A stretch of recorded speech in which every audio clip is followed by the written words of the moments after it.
Welcome to Eternal Vault 1, another mysterious topic. Everything is wrong. We don't know which way is west. Even the ocean looks different. For over 80 years, these cryptic last words have haunted investigators. They came from the crew of Flight 19, 5 U.S. Navy bombers that flew into the heart of the Bermuda Triangle, and were never seen again. But they weren't the first.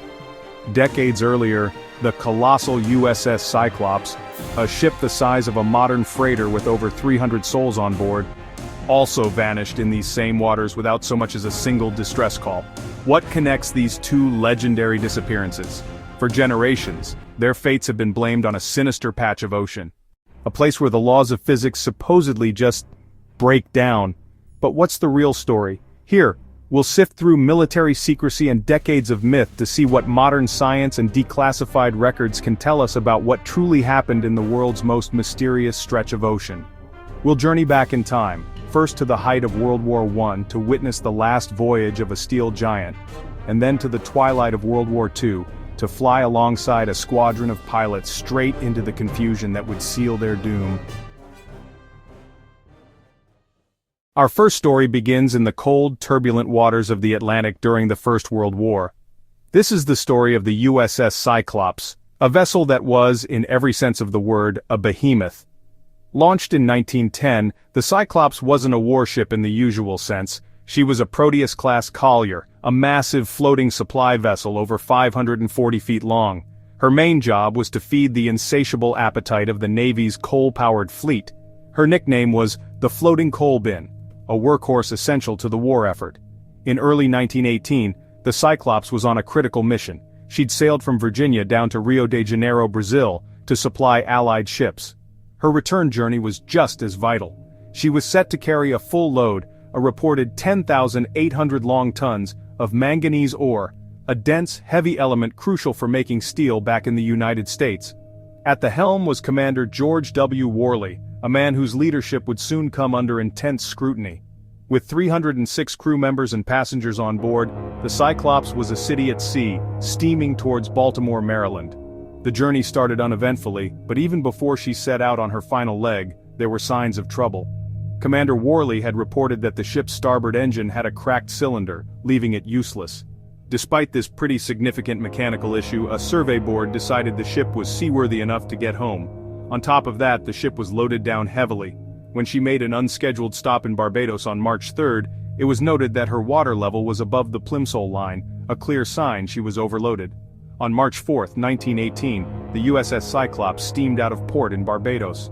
The weather was fair. She pointed her bow north and sailed into the vast expanse of the Atlantic. It was the last time anyone would ever see her. Days turned into a week. Her scheduled arrival in Baltimore on March 13th came and went. At first, no one panicked. Transatlantic voyages in 1918 were often delayed by weather or the constant threat of German U-boats.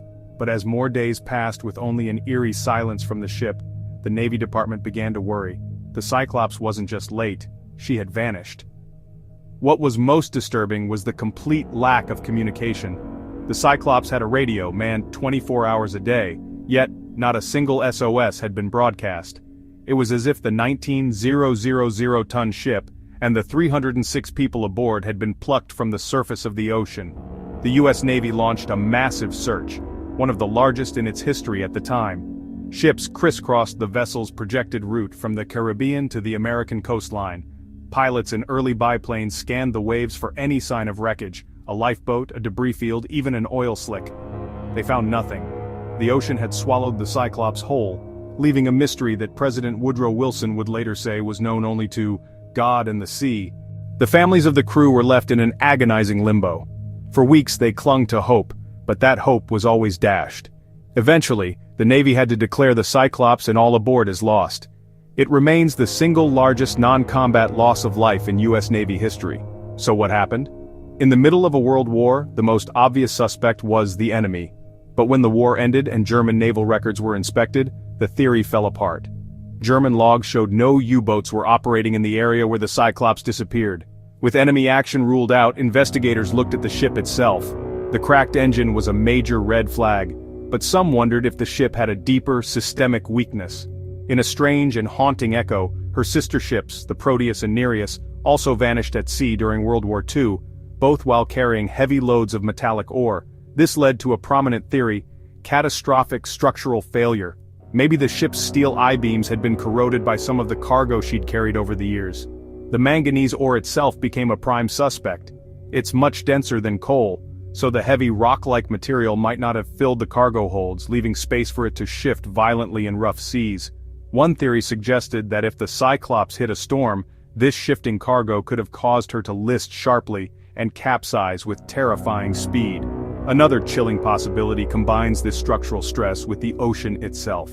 Scientists now know that the region is prone to rogue waves, giant, unpredictable walls of water that can reach heights of nearly 100 feet. It's been theorized that a ship like the Cyclops could be caught between two waves, suspended with its bow and stern on the crests, and its unsupported middle sagging into the trough. Add in an overloaded shifting cargo and the ship could have simply snapped in two, plunging beneath the waves in minutes, far too quickly to send a distress call. And then there was the human element. The ship's captain, George Worley, was a controversial figure. Reports had surfaced of erratic behavior, and there was even a minor mutiny on a previous voyage. One critical detail emerged. The ship's executive officer, the one man on board with experience loading manganese ore, had been arrested by Worley after a trivial disagreement. Is it possible that without his expertise the ore was loaded in a way that doomed the ship from the start?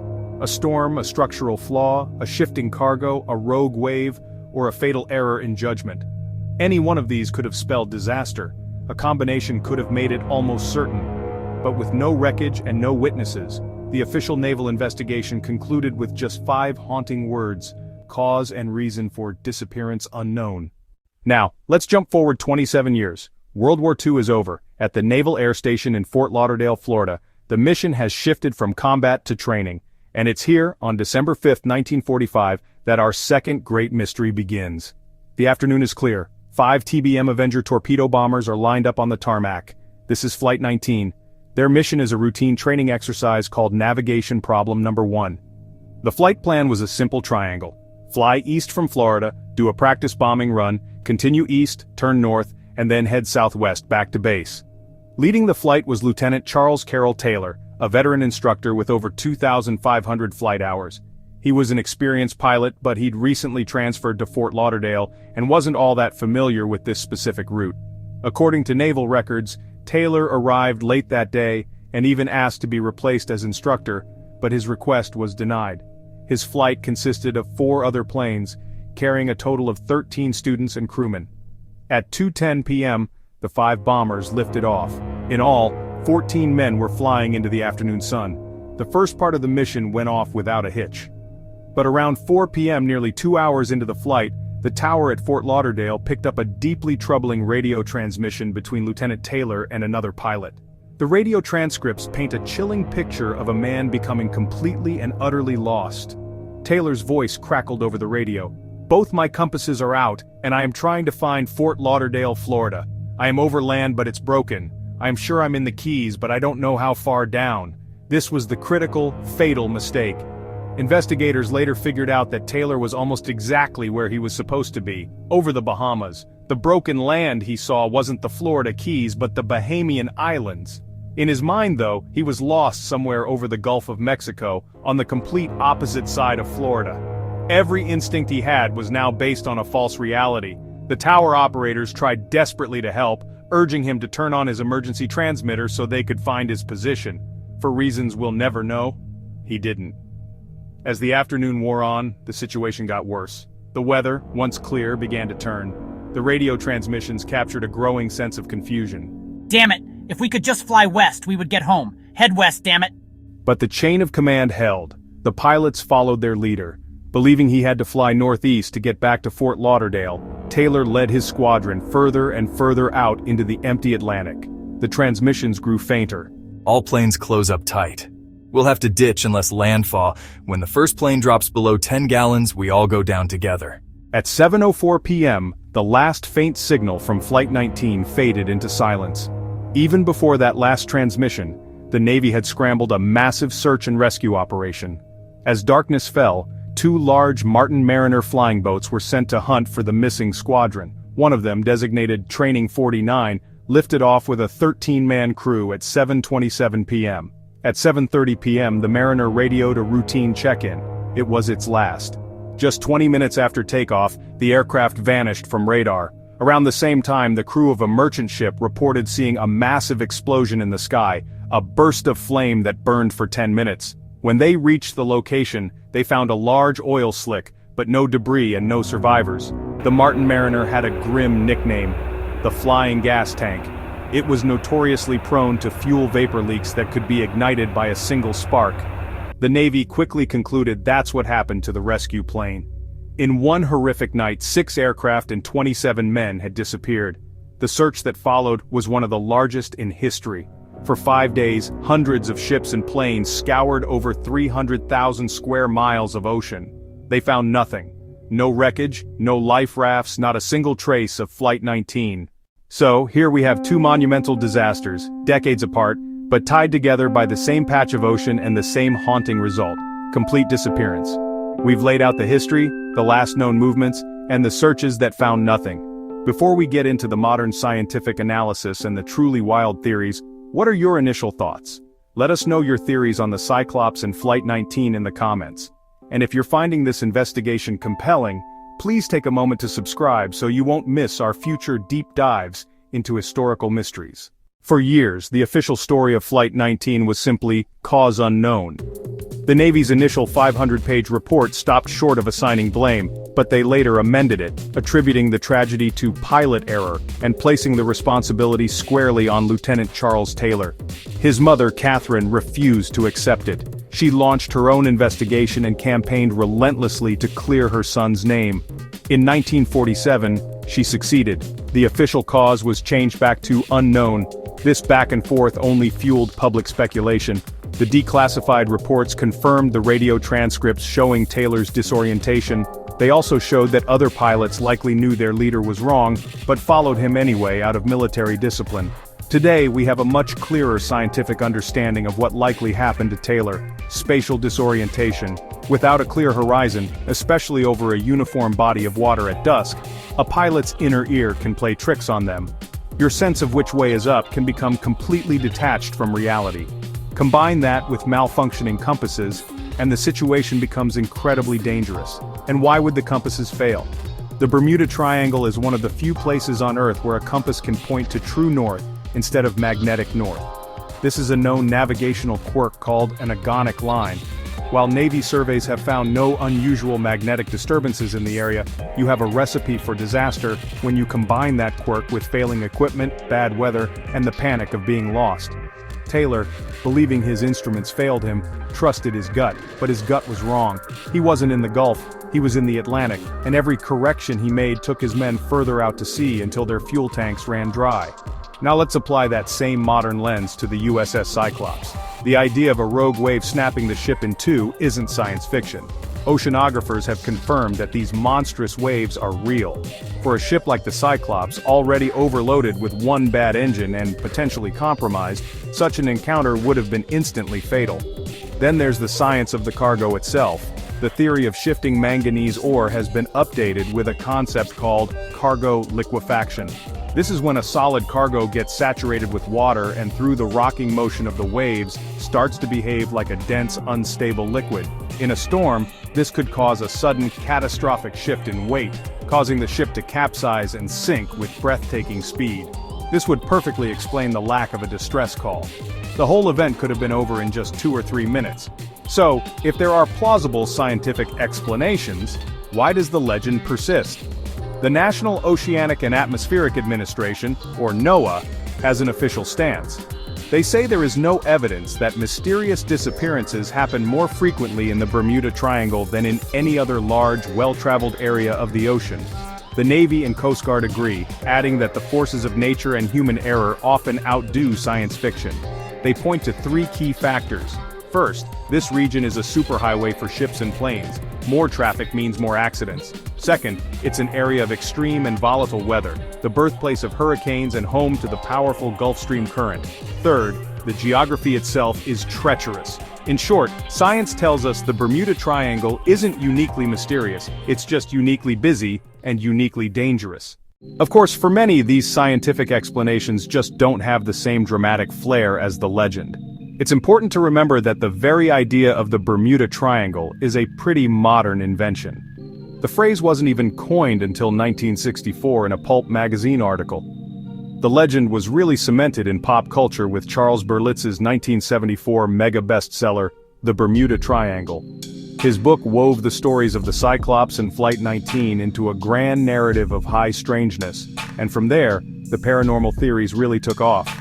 One of the most popular is that the triangle is a hotbed of extraterrestrial activity, that aliens use the area as a portal or an underwater base. The ships and planes that disappear, the theory goes, are abducted.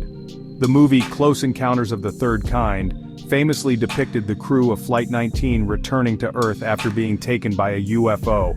While there's no credible evidence for this, the theory speaks to our fascination with the idea that we might not be alone. An even older mystery is often linked to the Triangle, the lost city of Atlantis. This theory claims the mythical continent lies deep beneath the water, and the disappearances are caused by leftover Atlantean technology, like powerful energy crystals that disrupt equipment and pull vessels to their doom. As evidence, believers often point to the Bimini Road, an underwater rock formation that looks like a man-made wall. Geologists have concluded it's a natural phenomenon, but for many, it's still a symbol of a lost civilization. Perhaps the most mind-bending theories involve time warps or some kind of electronic fog. This idea is fueled by a few pilot testimonials, most famously from a pilot named Bruce Gernon. He claimed that in 1970 he flew through a bizarre, tunnel-like cloud that he called electronic fog.